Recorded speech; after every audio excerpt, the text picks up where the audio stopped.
النبي الكريم وعلى آله وصحبه أجمعين.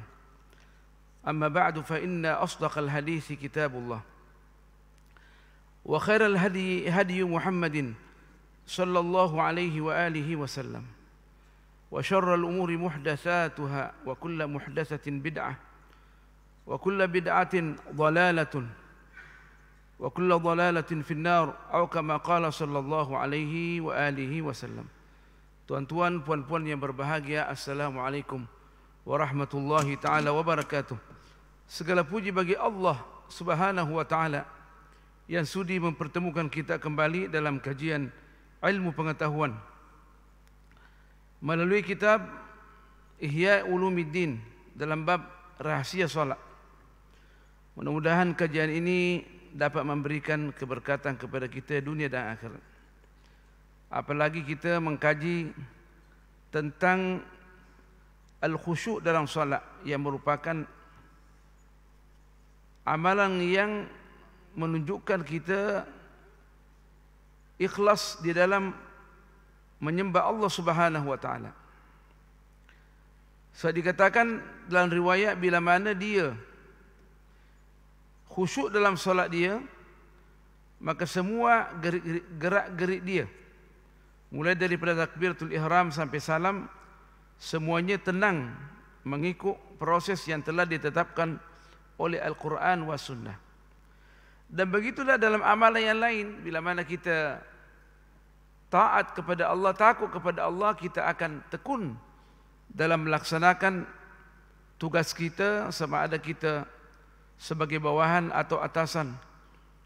Kita tunduk pada peraturan yang telah ditetapkan oleh Allah Subhanahu wa taala dan peraturan yang diletakkan oleh manusia selama tidak bertentangan dengan undang-undang Allah Subhanahu wa taala.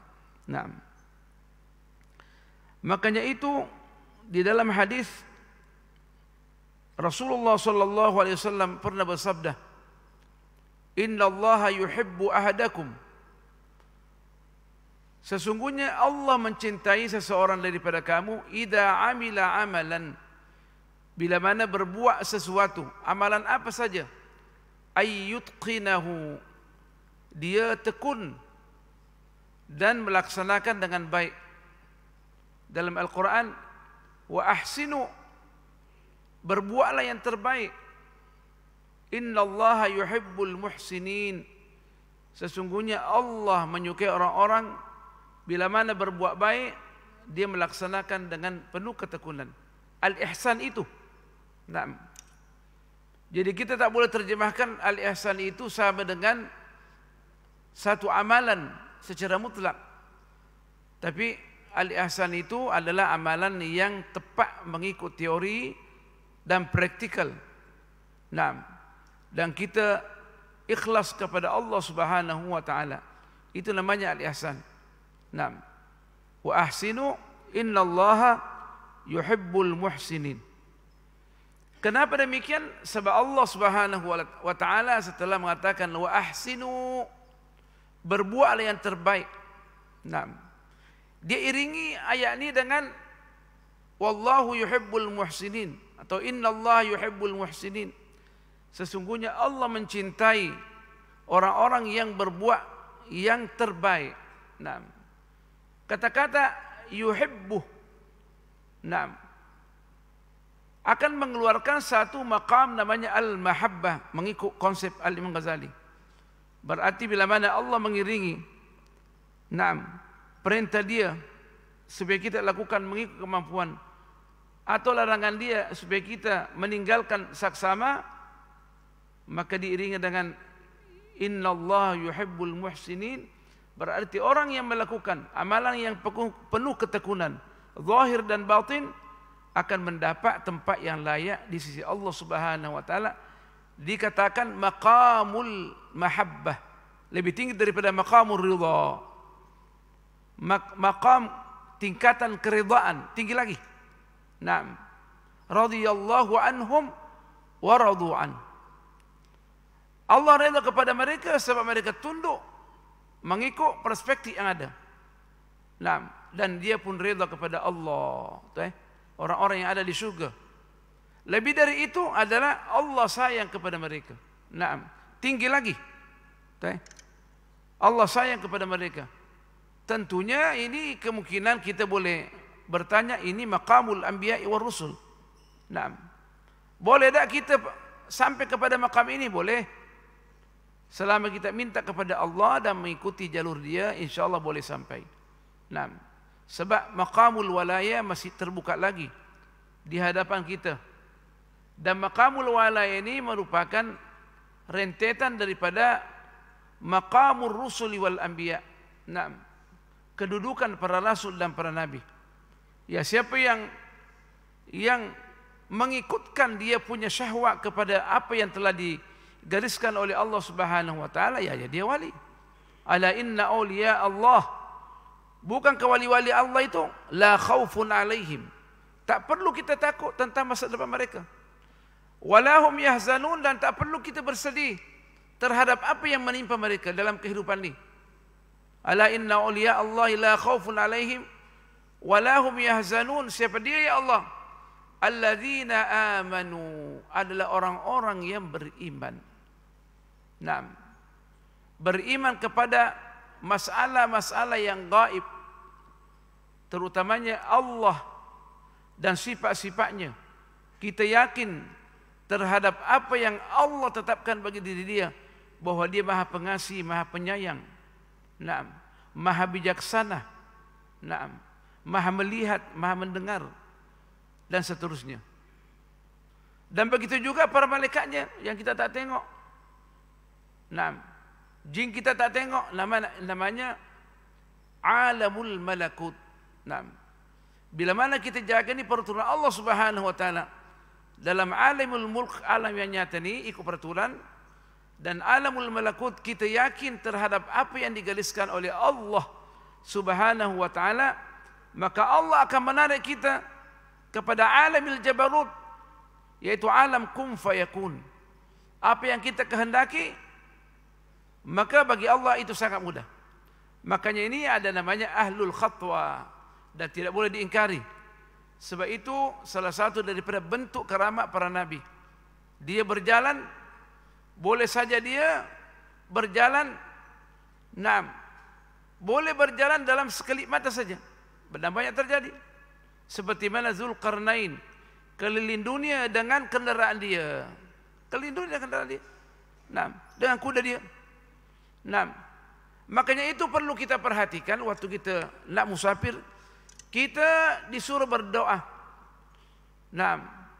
Supaya jarak dipendekkan oleh Allah Subhanahu wa taala. Watwi anna bu'dah. Dan pendekkanlah bagi kami jarak ya Allah. Pernah sekali kita pergi ke Kedah, sekitar tahun 2004, kalau tak salah 2004-2003 kan. Kita bersama kawan-kawan, ya semua berzikir kepada Allah Subhanahu wa taala. Makcik yang ada di depan tu orang tarekat juga. Waktu kita sampai di Kedah, cepatnya sampai. Macam mana boleh? Kita tak berkata-kata, cepatnya sampai katanya. Begitu juga nanti waktu kita dibawa terik matahari di pada mahsyar. Ada orang yang duduk bilion-bilion tahun, yang ada situ bilion-bilion tahun. Tetapi orang yang berada di bawah naungan Allah Subhanahu wa taala, dia hanya akan menunggu di pada mahsyar dan senang lenang antara zuhur dan asar saja. Bagaimana boleh? Allah yang menciptakan masa dan tempat. Masa dan tempat adalah di bawah kontrol Allah Subhanahu wa taala. Orang boleh merasakan 1 jam dan orang lain boleh merasakan 10 jam. Karena itu di bawah kawalan Allah Subhanahu wa taala. Tidak ada mustahil bagi Allah Subhanahu wa taala. Makanya itu kita jangan ukur Allah mengikut ukuran alami manusia. Tak. Allah tidak terikat dengan peraturan yang telah dibuat. Peraturan itu adalah untuk makhluknya sahaja. Yang mesti kita lalui. Jadi banyak orang yang boleh melintasi jarak yang jauh dan juga waktu, karena dia berkat perjalanan dia menuju kepada Allah Subhanahu wa taala. Makanya itu kita ditekankan bila mana nak berbuat sesuatu, terutama kita nak beribadah, dan itu amalan yang terbaik. Nah, terutama kita nak membaca Quran, terutama kita berada di solat. Nah, sebelum solat kita ditekankan baca Qul a'udzu birabbin nas. Rabbi a'udzu bika min hamazati syayatin wa a'udzu bika rabbi ay yahdurun. Aku berlindung kepadamu daripada syaitan yang dirajam. Naam, dan aku berlindung daripada syaitan bila mana hadir nak mengganggu kita dalam salat. Disuruh membaca Qul a'udzu birabbin nas supaya syaitan yang nak mendekat kita menjauh. Yang ada di hati kita dia tak boleh bergerak, yang namanya qarin, tak boleh bergerak dengan membaca a'udzu billahi minasyaitonir rajim atau a'udzu billahi samil alim minasyaitonir rajim, mengikut mazhab al-Imam Ahmad. Kalau kita baca, maka kita boleh melaksanakan salat dengan khusyuk. Berarti orang tu bila mana dia baca Qul a'udzu birabbin nas dan membaca a'udzu billahi minasyaitonir rajim, itu petanda adanya solat dia akan diterima oleh Allah Subhanahu wa taala. Lain bila mana kita, kalau kita baca-baca, lain perasaan kita dalam solat. Apalagi kalau dia sudah takbiratul ihram, Allahu akbar. Rasulullah ulang-ulangi Allahu akbar kabira. Dia takut tu syaitan. Allahu akbar kabira walhamdulillahi katsira wa subhanallahi bukratan wa asila. Balik semula.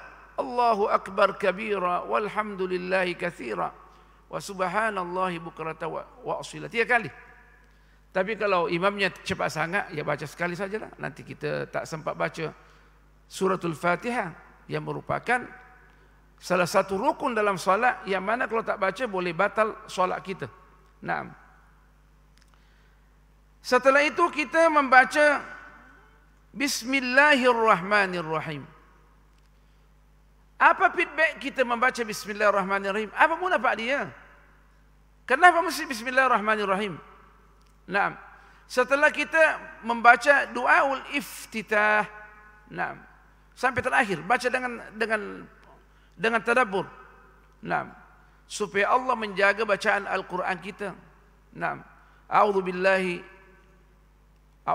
minasyaitonir rajim. Bismillahirrahmanirrahim.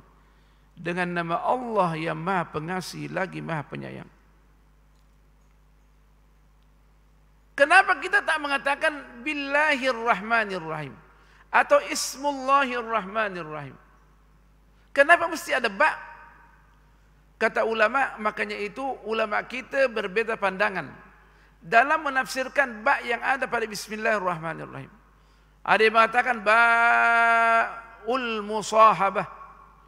Ba' fungsinya supaya senantiasa Allah bersama dengan kita. Ada yang mengatakan ba'ul isti'anah. Ba' itu menunjukkan adanya kita minta tolong daripada Allah. Ada yang mengatakan ba'ul alah, sebagai ba' yang kita jadikan sarana. Nama Allah kita jadikan sarana. Naam, alat kita untuk sampai kepada Allah. Sebab kita tak boleh jadikan Allah sebagai alat. Naam, tak boleh kita jadikan sarana. Tapi namanya boleh kita jadikan alat. Naam, sebagian pandangan pakar bahasa. Tak apalah niat nak mengatakan musahabah, isti'anah, alat. Tujuannya supaya Allah senantiasa bersama dengan kita dalam setiap gerak-gerik kita dalam salat. Bismillahirrahmanirrahim. Dengan nama Allah yang Maha Pengasih lagi Maha Penyayang. Kenapa pula menggunakan Allah? Sebab Allah ini merupakan satu-satunya nama yang mana tidak boleh dipakai kecuali Tuhan yang mempunyai sifat-sifat yang tertentu. Terutamanya telah disimpulkan dalam suratul Ikhlas. Qul huwallahu ahad. Katakanlah wahai Nabi yang mulia, Dialah Tuhan yang Maha Esa. Nah, kalau dia ada Tuhan yang Maha Esa, itu dia tu. Boleh pakai Allah. Allahus Samad, yang mana dialah tempat kita kembali waktu kita susah. Kita tempat kita kembali untuk minta pertolongan. As-Samad, As-Sayyidul Muta', Naam, Al-Muhtaj ilaihi fi kulli syai'. Tuhan yang kita senantiasa taat kepadanya, yang mana Tuhan ini dapat memenuhi keperluan kita. Lam yalid, tidak melahirkan, walam yulad, dan tidak dilahirkan, walam yakul lahu kufuwan ahad, dan tidak ada semisal dengan Allah Subhanahu wa taala. Apakah ada satu unsur dalam kehidupan kita ini mempunyai sifat sama dengan sifat Allah Subhanahu wa taala? Kalau ada, ya boleh sebutkan Allah juga, tapi tidak ada. Naam. Agama-agama yang lain mengatakan Tuhan mereka adalah Tuhan yang lemah. Sebab Tuhannya terbunuh, berarti lemah. Tuhan Allah kita tak terbunuh. Tuhan kita tidak disembelih. Tuhan kita tidak digantung, sebab dia Al-Qawiyul Matin, yang paling kuat, Allah Subhanahu wa taala. Naam, ada sifat-sifatnya. Jadi nak menggunakan kata-kata Allah, tengok sifat yang nak diberikan naam kepadanya, sifat itu yaitu ada dia punya sifat-sifat tertentu yang dibahas dalam Asmaul Husna. Walillahil asmaul husna fad'uuhu biha. Dan Allah itu mempunyai nama-nama yang indah, yang cantik. Naam, maka serulah Allah dengan nama itu. Naam. Apa kita punya keperluan, seru dia. Kita nak minta rezeki, kita mengatakan, Ya Allah, Ya Razzaq. Wahai Allah, yang Maha Pemberi rezeki. Naam. Wahai Tuhan yang senantiasa menegakkan keadilan, saya dizalimi Allah. Ya Adilu wa Ya Adl. Makanya Allah akan, bila mana kita sebutkan dengan penuh khusyuk, maka Allah akan menolong kita. Masalahnya kita, bila mana ditimpa musibah, kita tak kembali kepada Allah. Allah menyuruh kita kembali kepadanya dalam segala situasi yang ada. Dan semua situasi kita di dalam kehidupan ini tidak mungkin keluar daripada 99 nama Allah Subhanahu wa taala. Nah, supaya Allah membalas dendam untuk kita daripada orang yang menzalimi kita. Ya Muntaqim, sebutkan berkali-kali sehingga masuk dalam lubuk hati kita. Pasti orang itu bila mana tak bertobat dan tak minta maaf, pasti dia akan kena musibah. Naam, daripada Allah Subhanahu wa taala. Jadi kata-kata Allah ini mempunyai sifat tidak sembarangan. Naam, orang boleh menggunakan Allah. Naam. Tapi kita ni umat Islam, kerana kejahilan yang ada sama kita, tidak tahu siapa tu Allah Subhanahu wa taala. Umat Islam sendiri tak tahu siapa tu Allah Subhanahu wa taala, sehingga dia tak boleh membela Tuhan dia, Allah yang menciptakan kita, Maha Pencipta, Maha memberi rezeki, Maha berkuasa, Allah Subhanahu wa taala. Tidak ada manusia dan jin dan manusia melainkan dia lemah dalam banyak hal. Nak masuk jambang, pasti masuk jambang dia. Bila mana nak keluar najis dia, jin dan manusia, bila mana nak keluar dia punya najis, mesti ke jambang. Naam. Bila mana waktu tidur, mesti dia tidur. Naam. Kita waktu malam tidur, jin kebanyakan tidur waktu siang. Dia kebanyakan beroperasi waktu malam, nak ganggu orang. Jadi kita kembali kepada Allah yang mempunyai sifat-sifat yang indah Subhanahu wa ta'ala. Sifat-sifat dia dengan nama dia, nama-nama dia dan sifat-sifat dia dan perbuatan dia adalah sama. Dia sebagai pengasih, tindakan dia adalah pengasih. Dia tak pernah lupakan kita, dia menjaga kita. Dan dia meletakkan para malaikat di kanan dan di kiri untuk menjaga kita. Nah, supaya kita tidak mendapat musibah. Nah, kenapa orang mendapat musibah? Sebab dia lalai daripada Allah Subhanahu wa taala. Dan musibah itu bukan azab sebenarnya, untuk mendidik kita bahawa bila mana kita mendapat musibah, kita kembali kepada Allah Subhanahu wa taala, supaya Allah ringankan musibah kita. Nah, supaya Allah maafkan dosa kita. Kita berbuat kejahatan dan kita berbuat baik kepada Allah sebelum jatuh musibah, dan kita berdoa, bersedekah, maka musibah itu tidak akan menimpa seseorang itu. Itu janji Allah Subhanahu wa ta'ala. Bila mana kita berbuat sesuatu yang bertentangan dengan undang-undang Allah, maka kembali cepat kepada Allah Subhanahu wa ta'ala, istighfar. Sebab kalau kita tidak istighfar dan tidak berbuat baik, maka musibah akan menimpa kita. Itu otomatis. Nah, jadi apa-apa saja yang terjadi dalam kehidupan kita ini, musibah dalam perniagaan, musibah dalam apa saja, cek diri kita, apa yang saya buat? Pasti ada pelanggaran. Kita rugi dalam saham kita, pasti ada pelanggaran. Perniagaan kita merosok, pasti kita tak memberikan hak kepada orang yang memerlukan. Nah, terutamanya fakir miskin. Nah, kita tak menjaga hak dia, berarti musibah akan turun. Nah, jadi apa-apa saja yang menimpa kita, cek diri kita. Nah, kita mengadakan muhasabah di hadapan Allah Subhanahu wa ta'ala. Selepas itu, bila mana kita mengucapkan Bismillahirrahmanirrahim, dan kita sudah melalui jalur yang telah ditetapkan oleh Allah. Dia bilang bila mana naik perahu, pakailah kapal atau perahu, naik jalan di laut. Bila mana nak terbang, pakailah terbang. Nah, itu dia punya peraturan secara umum.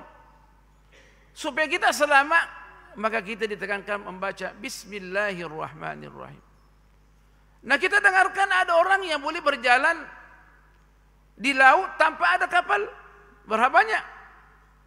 Ada orang boleh terbang tanpa kapal terbang, di udara, berjalan di udara. Kenapa boleh?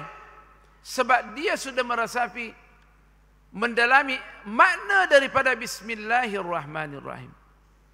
Makanya itu Sayyidina Ibrahim alaihissalam, dan adanya Bismillah meresap dalam hati dia, waktu dilemparkan masuk api neraka, maka api itu terbalik daripada panas menjadi dingin, tak membakar dia. Qulna ya narukuni, ya narukuni, narukuni, wahai api, jadilah kamu dingin, menjadi dingin. Bardan wa salaman, dingin dan memberikan keselamatan, ala Ibrahim, kepada Ibrahim. Coba tengok. Nah, ditetapkan dalam Al-Quran, barang siapa yang mengingkari, dia keluar dari Islam. Adakah orang selain Ibrahim boleh dia jalan di api tak kena? Banyak. Dalam kitab yang ditulis oleh Al-Imam Asy-Sya'rani, At-Tabaqatus Syafi'iyah, At-Tabaqatul Kubra, lil Imam Asy-Sya'rani. Banyak. Sebab sudah diyakini bahawa bila mana membaca Bismillahirrahmanirrahim, segala-galanya kita boleh perolehi mengikut niat kita. Tetapi mestilah kita yakin 100%. Ada seorang murid diberikan ilmu daripada guru dia, baca Bismillahirrahmanirrahim. Apa saja yang kamu perlukan ada sama Bismillahirrahmanirrahim. Maka dia bersama sama guru dia satu waktu nak menyeberang laut. Tak ada perahu. Dia menyeberang laut. Tok guru mana kita menyeberang laut? Jalan dia. Tok guru dia tengok, Allah. Mari ya. Jalan. Karena gurunya yang mengajarkan tidak sampai kepada keyakinan, mengikut keyakinan murid dia. Jadi itu ilmu sebenarnya kita hanya sampaikan saja. Boleh saja kita menerima ilmu daripada tok guru kita tak boleh mengamalkan. Tapi disampaikan kepada kita sebab kita yang dimaksud oleh Allah Subhanahu wa taala untuk mengamalkan ilmu itu. Naam. Jadi segala-galanya Bismillahirrahmanirrahim, kata Imam Ghazali, jadikan dia sebagai berkat. Bismillahirrahmanirrahim. Keberkatan kita pohonkan daripada Allah Subhanahu wa taala. Bila mana Allah memberikan rezeki kepada kita, melimpahkan rezeki kepada kita, dan dia diberkati, maka harta itu, rezeki itu kita boleh gunakan di dalam hal-hal yang baik, dan Allah tak akan hisap kita sebab dia berkat. Nah, semua harta, semua benda yang berkat dan kita gunakan, Allah tidak akan hisap kita, tidak akan tanya, bahkan digandakan pahalanya. Sebab apa? Sebab kita gunakan dalam benda yang baik. Nah, jadi apa saja yang kita lakukan, bacalah bismillahirrahmanirrahim. Makanya itu mazhab kita wajib membaca bismillahirrahmanirrahim waktu membaca suratul Fatihah. Apa sebab? Sebab waktu kita membaca suratul Fatihah nak melaksanakan solat kita yang mana Al-Fatihah merupakan rukun asas. Bila mana tak dibaca, batal kita punya salat. Nah, untuk mengutuhkan kita punya bacaan Al-Fatihah, mestilah membaca bismillahirrahmanirrahim. Kalaulah Rasulullah sallallahu alaihi wasallam pernah bersabda, kullu amrin dzibalin, segala perkara yang mempunyai kepentingan dalam kehidupan kita ini, agama kepentingannya nomor satu. La yuqra'u bismillahirrahmanirrahim, tidak dibaca bismillahirrahmanirrahim, fahuwa abtar, dia adalah terputus daripada segala bentuk kebaikan. Meskipun ulama sebagian mentafsirkan naqisu wa qalilul barakah, berkurang berkat dia. Kata al-Imam Al-Baghawi dalam bukunya Syarhus Sunnah, terputus sama sekali daripada segala bentuk keberkatan sebab tak dibaca bismillahirrahmanirrahim. Jadi kata Imam Ghazali dalam Ihya Ulumuddin yang kita ajarkan ini, waktu membaca bismillahirrahmanirrahim, niatkan supaya apa yang kita amalkan dapat diberkati oleh Allah Subhanahu wa taala. Kita membaca wirid-wirid yang ada dengan tidak tepat sesudah kita belajar. Sesudah kita belajar, maka Allah akan menerima. Sebab itu mengikut kemampuan kita.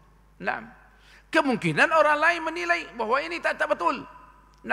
Saya sudah banyak menceritakan bahawa takbiratul ihram mempunyai prasyarat yang tertentu. Bila mana salah dia sebutkan, tak sah dia punya salat. Seperti mengatakan Allahu Akbar, Allahu Akbar. Atau Allahu Akbar. Ya, dari segi konsep takbir salah. Dan dia merupakan rukun, salah sama solat dia. Tapi bagaimana kalau seandainya dia tak mampu mengucapkan kecuali itu? Dia sudah belajar dah, tapi tak mampu mengucapkan kecuali Allahu Akbar. Sebab bahasa dia jauh daripada bahasa Arab, yang mana dia punya intonasi berbeza, sifat huruf dia berbeza, dia tak boleh ucapkan. Maka diterima di sisi Allah Subhanahu wa taala. Sebab sudah ada usaha nak mengucapkan wirid dan bacaan Al-Quran yang tepat, tapi dia tak mampu di hadapan Allah Subhanahu wa taala. Maka dalam hal ini kita tak boleh mengatakan dia salah, dia tak diterima solat dia. Secara zahir salah, tapi diterima atau tak diterima itu urusan Allah Subhanahu wa taala. Berapa banyak orang yang berbuat amal saleh biasa-biasa saja ilmunya, lebih awal masuk syurga daripada orang alim. Orang alim dia akan diproses tentang penyampaian mesej Allah kepada masyarakat. Apakah dia tidak mengampu? Apakah dia tidak mempermainkan undang-undang Allah Subhanahu wa taala? Sebab orang alim ini pewaris Nabi, bukan datang untuk memutarbalikkan kenyataan. Kalau dia mau memutarbalikkan kenyataan, berarti bukan pewaris Nabi. Makanya itu orang alim lama akan diproses Allah. Bila mana dia tidak mengamalkan ilmu yang telah diajarkan oleh Allah Subhanahu wa taala dan diajarkan kepada masyarakat. Jadi jangan kita bilang orang alim, orang hebat. Orang alim inilah kita merasa kasihan kepada dia bila mana dia tidak mengamalkan ilmu dia. Apalagi nak tunjuk-tunjuk, menyalahkan orang lain. Padahal pandangan itu boleh diterima, disalahkan orang lain sebab ego dia. Sedangkan di dalam ilmu furu', ilmu cabang seperti ilmu fikri, banyak pandangan. Jadi bila mana kita mendengarkan pandangan daripada seseorang alim, cukup. Ada orang yang boleh salat duduk, hanya duduk saja. Ada orang yang salat boleh salat bersila, itu kemampuan dia. Makanya itu dikatakan Maqamut taqwa, maqam at-taqwa yang sebenarnya adanya kita melaksanakan undang-undang Allah, sama ada undang-undang itu berkaitan dengan akidah, syariat atau akhlak, kita hanya dituntut mengikut kemampuan kita. Nah, Allah tidak menuntut mengikut kemauan Allah Subhanahu wa taala. Dan tidak ada orang yang boleh melaksanakan tuntunan Allah sebagaimana Allah tuntut, itu tidak mungkin. Makanya itu Rasulullah sallallahu alaihi wasallam bersabda bahwa tidak ada seseorang di bawah kamu masuk surga mengikut amalan dia, tidak mungkin. Nah, sahabat mendengarkan, mereka takjub dan mereka mengatakan, wala anta ya Rasulullah, engkau pun tidak masuk surga, tidak akan masuk surga dengan amalan kamu. Wala ana, saya pun tidak akan masuk surga dengan amalan saya. Illa ayyatagammadani Allahu birahmati, kecuali Allah memberikan rahmat kepada saya. Semua orang, bila mana kita diperintahkan untuk melaksanakan sesuatu mengikut kemampuan kita, yang penting ada keikhlasan. Nah, bila mana dilarang untuk berbuat sesuatu, maka tinggalkan serta-merta. Jangan berzina, tinggalkan zina. Jangan menzalimi orang, jangan zalimi orang. Adil di dalam membagi-bagi lapangan kerja, silakan adil. Jangan berbuat zalim kepada orang. Jangan memilih orang yang tidak berkepakaran, atau jangan memilih orang yang kepakaran meninggalkan orang yang lebih berkepakaran, karena dianggap mengkhianati Allah dan Rasulnya. Meskipun kita pakai jenggot 1 meter dan jubah 5 meter, kita dianggap berbuat zalim di hadapan Allah Subhanahu wa taala. Tuan-tuan puan-puan yang berbahagia, insyaallah kita akan lanjutkan bagaimana kira-kira waktu kita membaca Ar-Rahmanir Rahim. Apa yang perlu kita hadirkan di dalam hati kita supaya solat kita ini boleh khusyuk, boleh berkualiti zahir dan batin. Sebenarnya al-khusyuk ini menandakan kita melaksanakan solat secara berkualiti zahir dan batin. Makanya itu Al-Ghazali dalam kitab ini yang pertama ditekankan masalah rukun dan syarat-syarat yang zahir yang mesti kita lakukan, bukan saja dalam solat tapi dalam semua lapangan kehidupan kita. Tuan-tuan, puan-puan yang berbahagia, itu yang dapat disampaikan. InsyaAllah mudah-mudahan kita berjumpa lagi dan Allah memberkati kita. Subhanakallah bihamdik, nashhadu an la ilaha illa ant, nastaghfiruka wa natubu ilaik. Bismillahirrahmanirrahim. Wal 'ashr, innal insana lafi khusr illa alladhina amanu wa 'amilus shalihat wa tawasaw bil haqqi wa tawasaw bis sabr. Bismillahirrahmanirrahim. Alhamdulillah. Wassalatu wassalamu ala Rasulillah sayyidina Muhammadin النبي الكريم وعلى آله وصحبه أجمعين. اللهم علمنا ما ينفعنا وزدنا علما، فقهنا في الدين وعلمنا التأويل وحببنا إلى المسلمين واجعل لنا لسان صدق في العالمين. اللهم احفظ هذه البلدة رنجانو وسلطانها ورعيته وسائر بلاد الإسلام، واغفر لنا ولوالدينا ولآبائنا ومشايخنا ولمن له حق علينا. أنزل بركاتك على الحاضرين والحاضرات، واشف مرضاه ومرضانا، وفق أولاده وأولادنا برحمتك يا أرحم الراحمين. وصل اللهم على سيدنا محمد والحمد لله رب العالمين. والسلام عليكم ورحمة الله وبركاته.